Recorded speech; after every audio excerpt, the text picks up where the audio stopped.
favor. I just started a new broadcast. If you could go ahead and go to the old one and just dump it in the comments, the link to the new one. That way I've got that covered.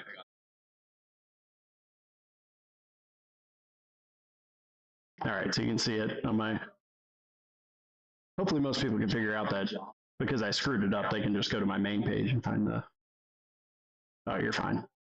It'll probably pick up some of y'all, but it'll be all right. Pretty sure it did pick you up on that one.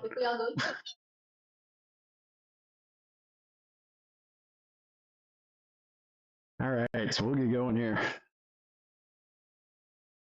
Are you not going to work?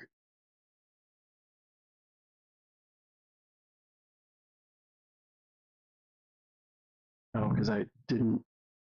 I have to go and reselect.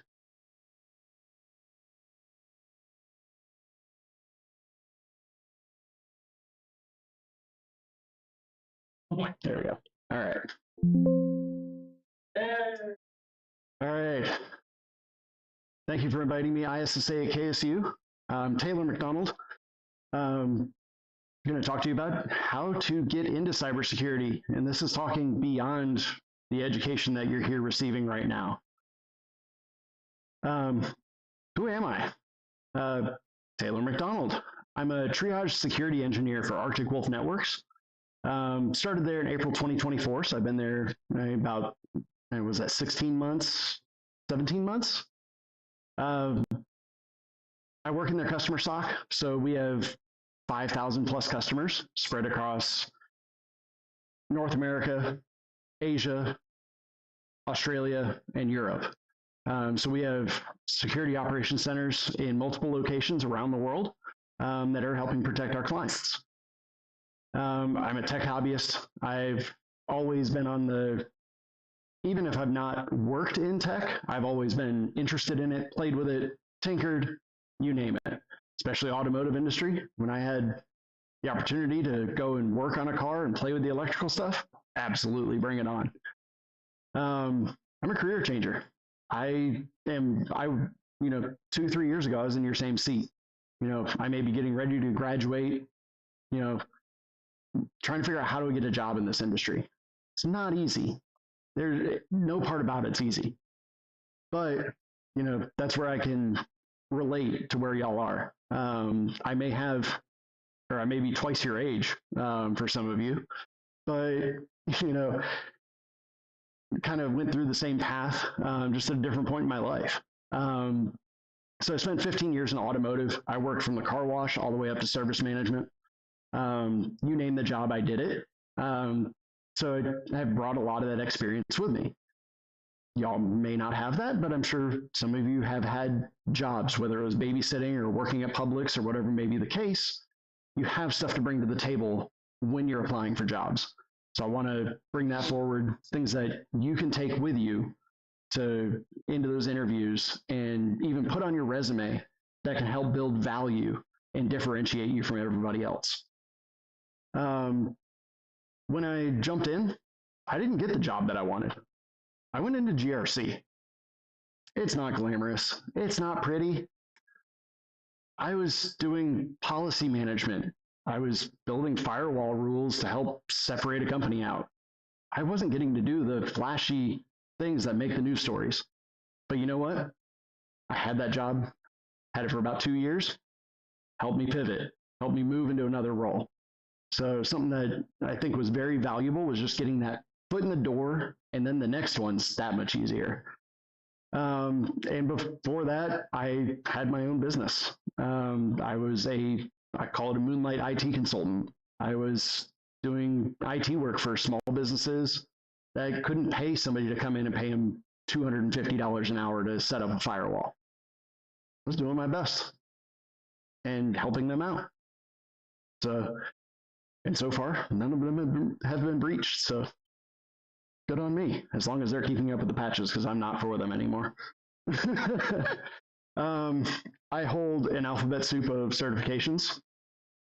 It's partially because I went to Western Governors University and pretty much all those except the CISSP and Security X were provided to me. I had that opportunity to take them. I'm not saying to drop out now and go to Western Governors, because you will get a good education here, but it allowed me to add that alphabet soup to my title. Whether I'm going to keep all those up to date is another question. And then just personally, I've got 5 dogs. 4 of them are pictured here. So I've got a 100-pound pit bull, a 60-pound American bully, and then I've got a Frenchie and a 40-pound American bully, and then we also have a Frenchie puppy that we adopted a week ago. So no picture of her yet, but that's our life. I love to play video games with my wife and our friends. Play a lot of board games, and I love to tinker with anything technology. So cybersecurity, it's a broad range. It's very encompassing. Where do you want to land in this is what you need to ask yourself. What interests you? Is it cloud? Is it on-prem?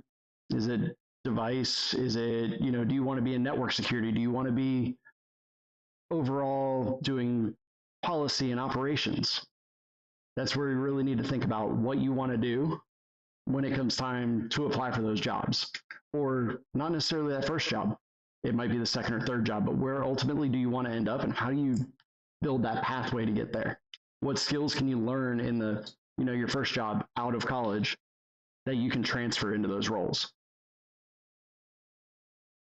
There's a whole lot. You start looking at it. Security operations. You've got threat intelligence. You got GRC, governance, risk, building frameworks. Some of us might end up there, but God bless you if you do, because I'd be bored out of my mind writing policy. Security architecture. You probably have to be a little bit smarter than me on that, actually building out network architectures. But that doesn't mean you can't understand them. And that will help you if you end up in security operations. And then career development, teaching, passing that knowledge along. Don't necessarily have to make it a career. You can be me. I'll come and talk to you every once in a while. But realistically, whatever your passion is, what really clicks with you. If you worked a customer service job and, you really liked selling products, or you really liked helping people, you could end up in security operations like I am and get to talk to customers every day and help them through bad situations. Or you could end up in the sales role, still kind of security operations, but you'd really be helping out on the architecture side, but offering them the best solution for their environment, helping them structure a solution around their needs. So there's a lot of opportunities when you look at the scope of cybersecurity, what actually you can do instead of being pigeonholed into a SOC. So keep that in mind as you're studying and really looking forward to, applying for those jobs, or when you get to that point that you are applying for jobs. Don't limit yourself just to one job title. Think about all the different ones that, maybe it's not your first choice. Still apply for them. You get that job, then you can move teams. And take that experience, and you'll be that much better at your next job from the stuff that you learn there. All right, so how do we find jobs in the industry? This was me graduating with alphabet soup behind my name. Realistically, you brought it up earlier. Entry-level jobs requiring a CISSP. You go on ISC²'s website, they want 5 years. 5 years of experience. If you have a degree, 4 years plus the degree. That's not entry level. That's mid-tier in my opinion. So how do you get through and break in? How do you actually get somebody to look at your resume? My first point, networking. How many of you have been to a security conference? Excellent. How many of you are going to a security conference in the next year? Okay, better. I want all of you to be at a security conference in the next 6 to 12 months. Start now. I don't care if you're in your freshman year or your senior year. You need to be at these conferences talking to people, and not necessarily talking to the vendors. Go find people that are, sitting down, having a cup of coffee. Talk to them. I know some of us are introverts.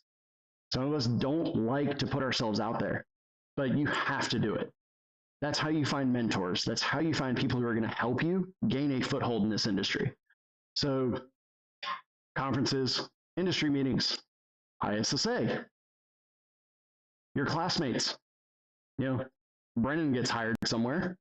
Hey, we got an internship open. Ask him about it. See if he'll help you. Current coworkers. If you're not in the industry now, but you've got another job, you may have a coworker that has a spouse or a family member that could potentially get you in somewhere. Talk to people. Customers.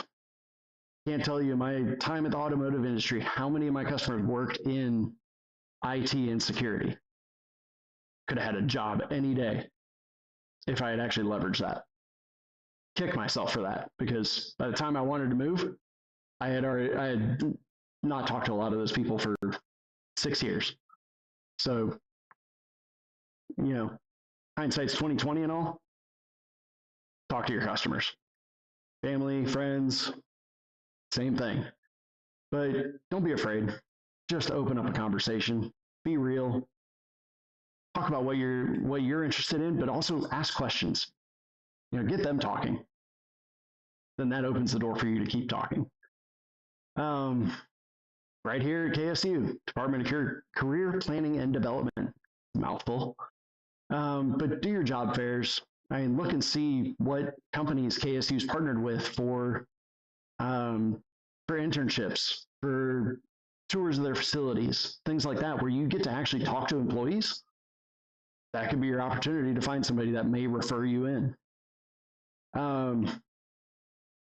Work on your elevator pitch. There's a fantastic video from here at KSU on how to write your elevator pitch. 30 to 60 seconds explaining who you are, what you're looking to accomplish, what you're looking to do, what you're passionate about. It sounds like a lot, but you can do it. It's tough. It takes some work, especially practicing in front of the mirror to get there, but you can do it. The job websites, LinkedIn, Monster, Indeed, Glassdoor, Career Builder, everybody's applying there. It's a numbers game at that point. You go on LinkedIn and job was posted 16 minutes ago and it has 150 applicants or has 500 applicants. You still got to throw your name in the hat.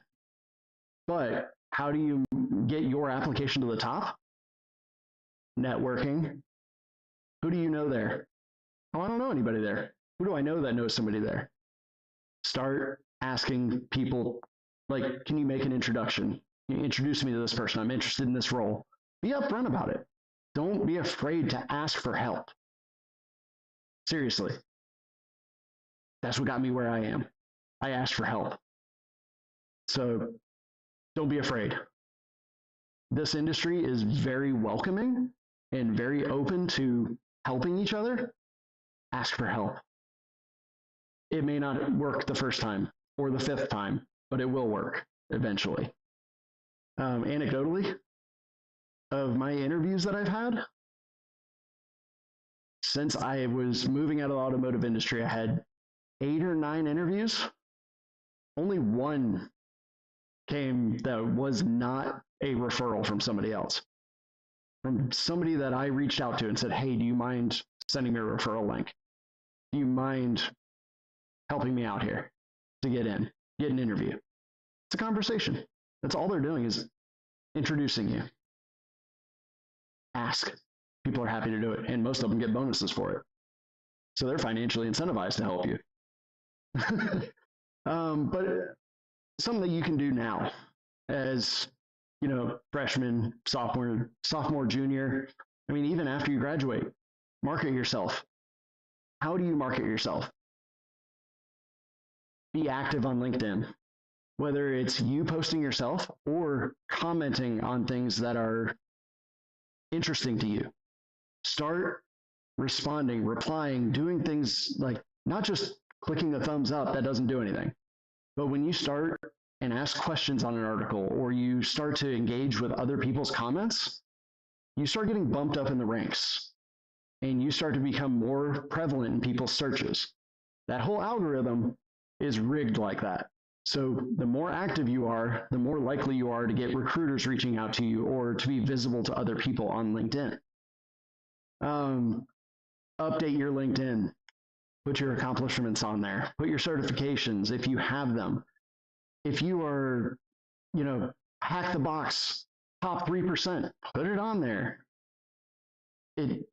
All of it helps. It helps show that you understand and you actually have hands-on keyboard skills to work in this industry.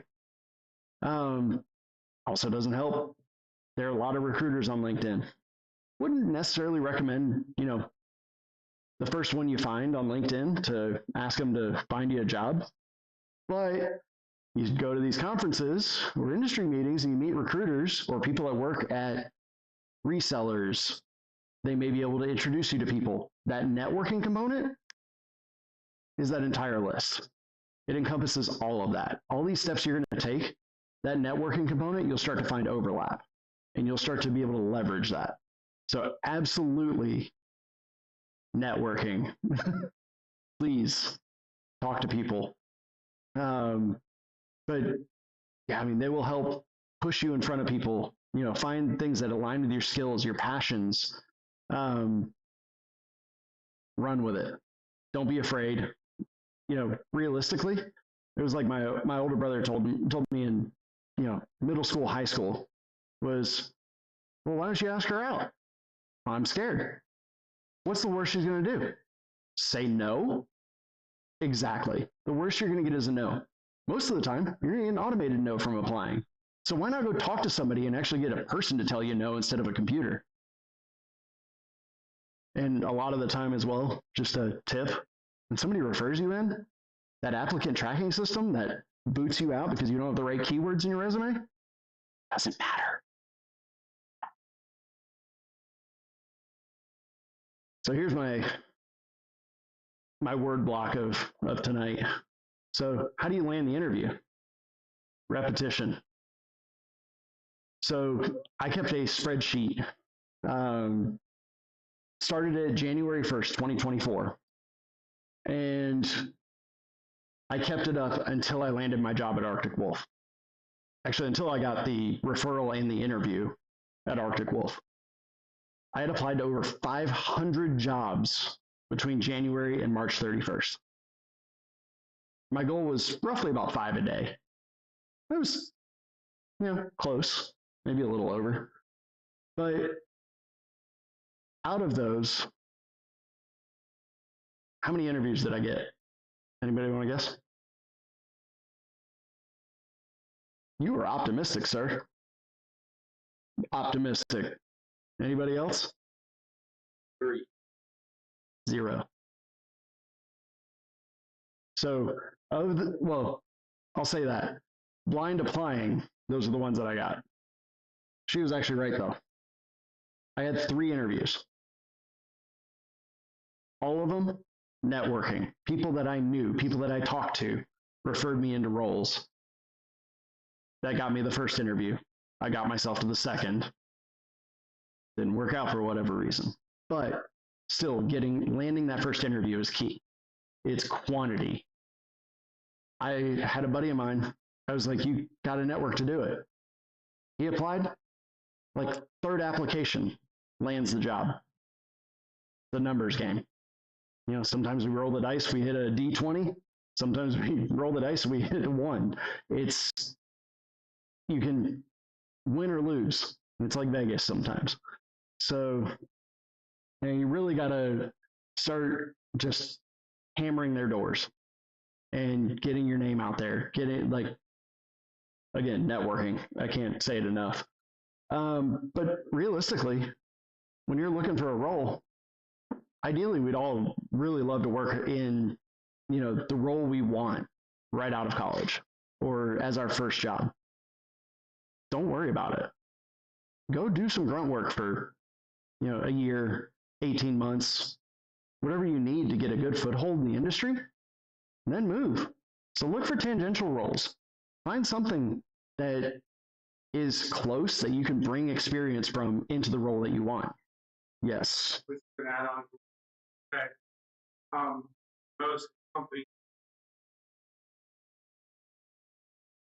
trade go that's a job and that's where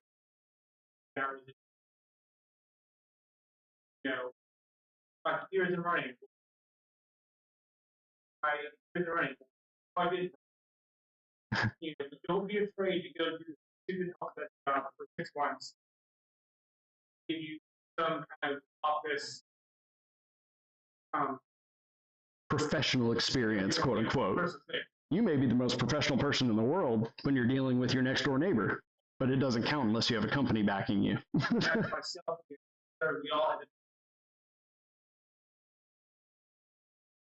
I just rolled it in with my previous jobs. I was the essentially help desk.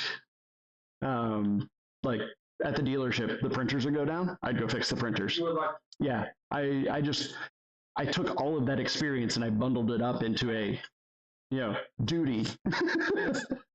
You didn't get asked a question why you didn't get asked a question why we're not working. Yeah.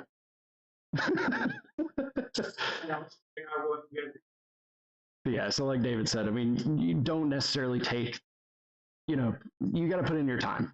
So sometimes you do have to do that grunt role, whether it's for 3 months, 6 months, 9 months, whatever it is. But, Brendan will tell you those first, 90 days are key because you have the new guy status. So when you get hired in that grunt role, you can talk to everybody. You have that excuse. I want to know what you do over here. Oh, that sounds interesting. I'm going to keep talking to you. I see you at the water cooler. I see you, getting coffee. I'm going to follow you over there. I'm going to talk to you for another 5 minutes. I'm going to be on your radar. And then, a role comes open, you get to move. Or, hey, we got a project. We need, somebody for, an extra 10 hours a week. I'm going to ask your manager to see if you can help me. Cool. You start getting that experience. You start getting that growth and be able to take that into as a resume builder into your next job. Also, so yeah, kind of the lead from that. Job descriptions are a wish list. Any employer has a wish list. As we talked earlier, yeah, we want a CISSP on an entry level. Great.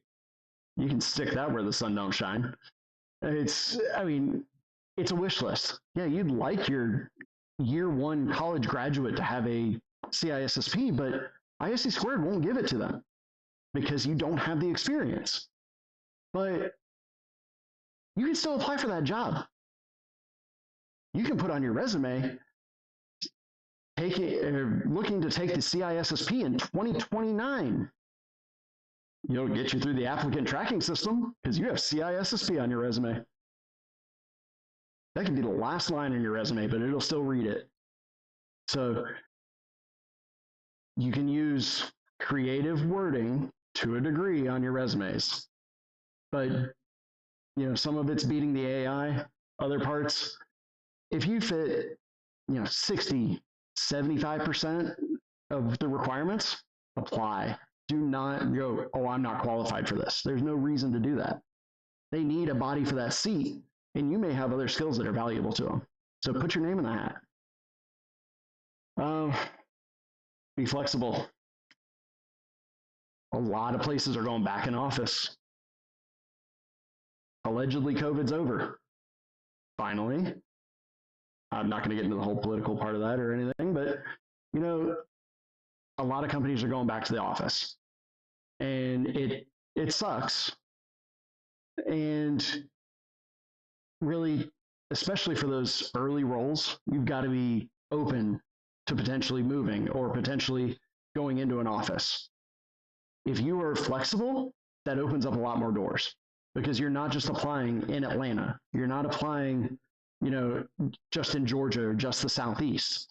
With people that are flexible enough where they're like, oh, I'll pick up out of Texas and move to Georgia. I'll move from Maine to Wyoming. You're competing with those people that are that flexible. So having an open mind, still applying to roles that, it's an opportunity for a new experience. You can take that positively or take it negatively. It's all up to you. But, and realistically, it's up to, whether you financially as well, it makes sense. Some companies you may be able to negotiate that, they give you a little bit upfront to get you out there and you sign a contract for it. It's really down to that part of the conversation with the employer, but not restricting yourself to a geographic area will open up a lot more doors. Perseverance. 500 applications. I probably heard back from 30 of them.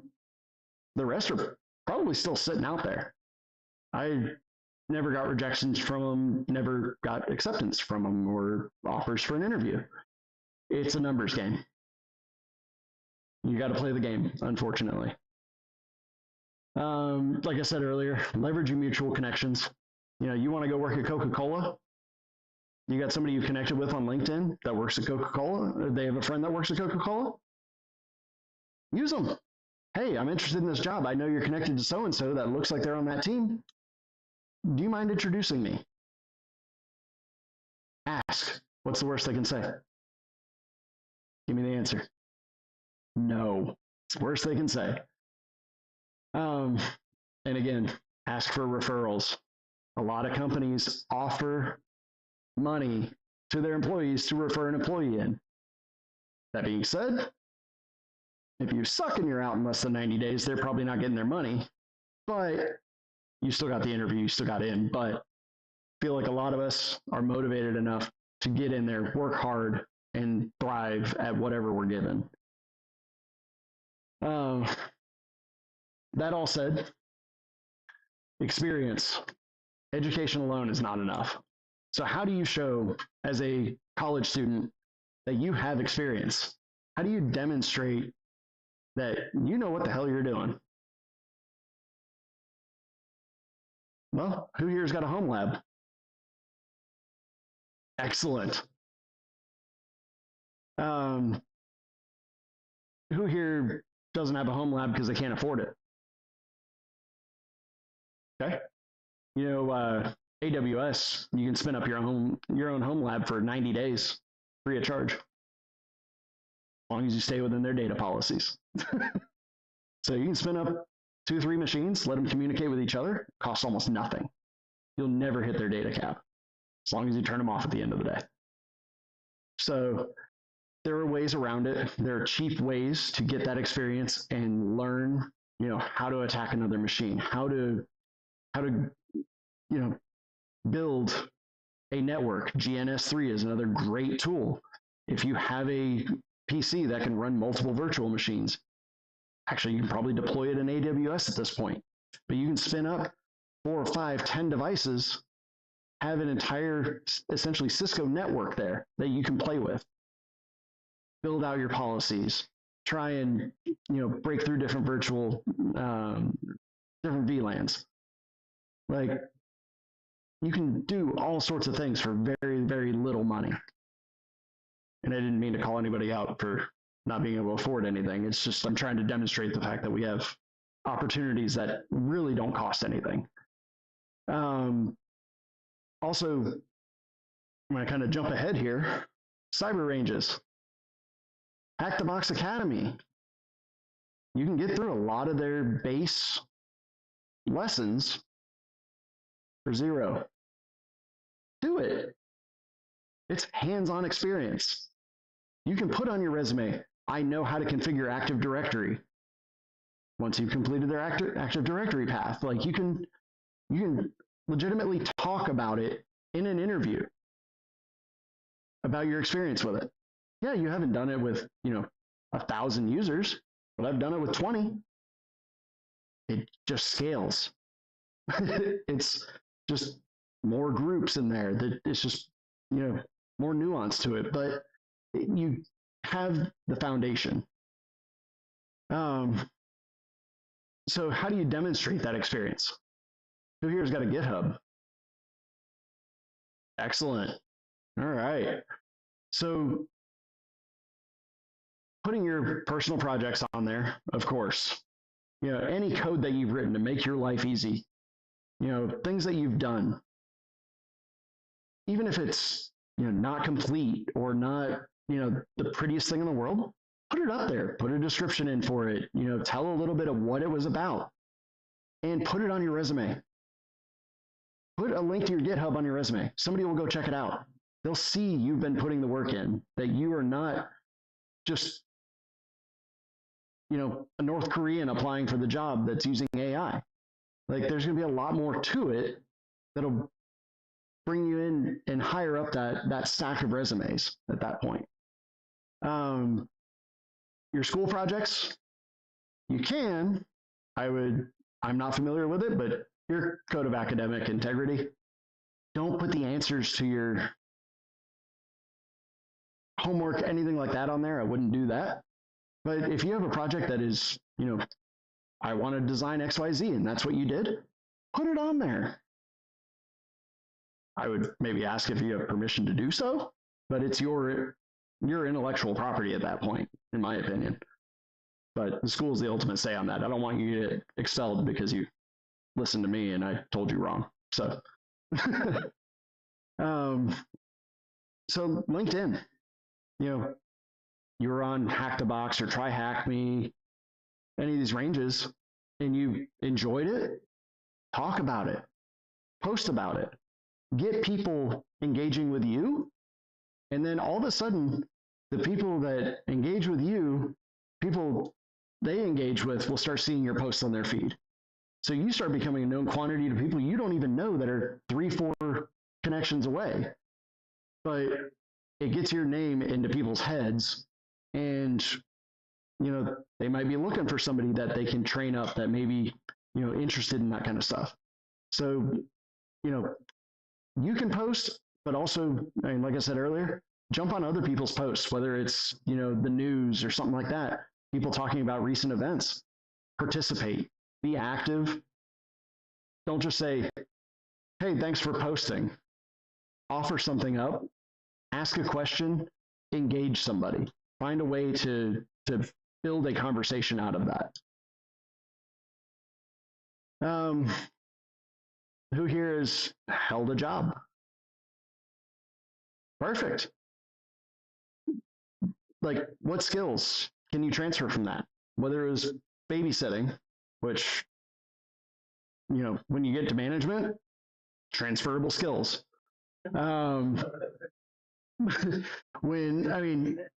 Work customer service. I work in a customer-facing SOC. Having customer service skills helps. I worked in a dealership where, sometimes technology broke and it would be 2-3 days before we get somebody out to actually come and fix it. So those are skills that I developed. Not, it wasn't my job duty, but it was skills that I developed while I was on the job, and take them forward with you. My first job was Ace Hardware. It's where I learned customer service, but some of it was just learning how to talk to people. Getting coached by your employer at, was I 15 years old? Not fun, but I learned a lot, and I leveraged every bit of that going forward. So it can be the smallest little thing that you learned, but how can you apply that to cybersecurity or any role that you're applying for? Nothing's too small if you can talk to it. Oh, I do have another text block here. Excellent. So when you're interviewing, be calm. We're all nervous when we interview. Tell you every time I interview, I'm shaking, absolutely terrified. I can do this and I'm fine.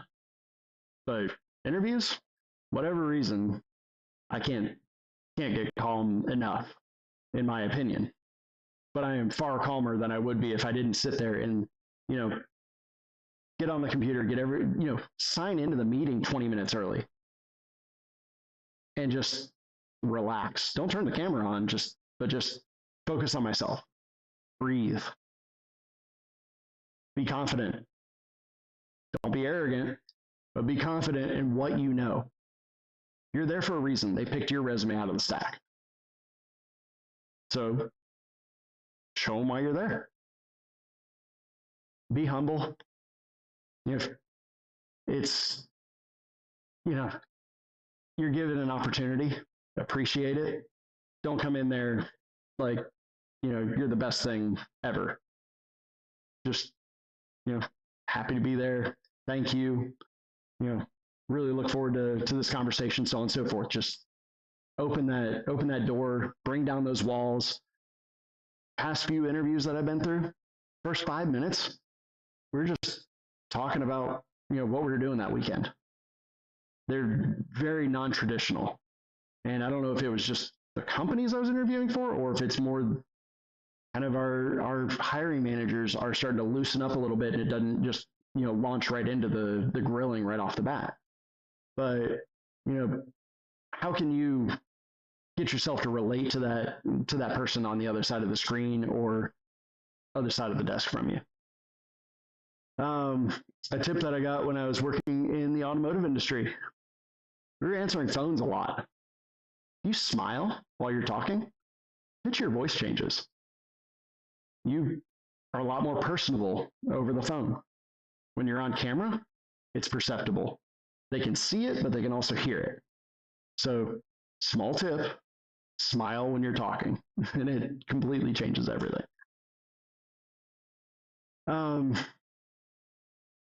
When you get asked a question you don't know an answer to, it's okay. Don't say you don't know, though. Ask a clarifying question. I remember my interview with Arctic Wolf. They gave me a network diagram. X machine is targeting Y machine. We're seeing XYZ traffic. Explain to us what's happening. Okay. That's great. Maybe those two machines talk all the time. Might be normal. What do those machines do? What are they? Is one a server and one's an endpoint, or is it a server? Is the other one outside the network? Start asking questions.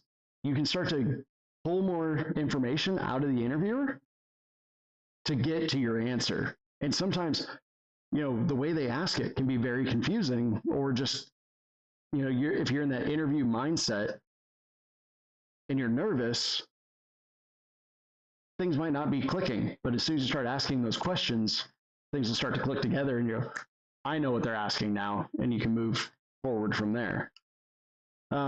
It's never a bad thing to ask questions in an interview, even if it's about the question they asked you. You're not answering the question with a question. You are asking them to expand upon their question. That can also work even in, entry interviews, anything like that. If there's something they ask you about, see if they have more information. Find a way to get them to expand on that. Something I do, I got 2 monitors. I always have the job description pulled up, and right next to it I have my resume. So if they ask me something about what's on my resume, I can look at it and see what they're talking about. Just having it for reference, it helps. Don't use AI to answer any of the questions. We will get you. No, it's super suspicious. Like, you get asked a question and then, well, hold on. Let me type away here for a second. Oh, let me tell you about DHCP, and I can just read the whole Wikipedia article that ChatGPT just gave me. No, you didn't just go, hold on a second so you can download that information to your brain. You're reading it off the screen. So it will get caught. Best thing to do, take that AI, take your resume and the job description, dump it in there. course, pull your personal information out of it, but you can dump that in there and tell it to generate interview questions for you so you can practice. You can even type out your responses and have it grade you on how well you did, where you can improve. Use the tools you're given, just don't use them in the wrong way. Use them to prepare for the interview.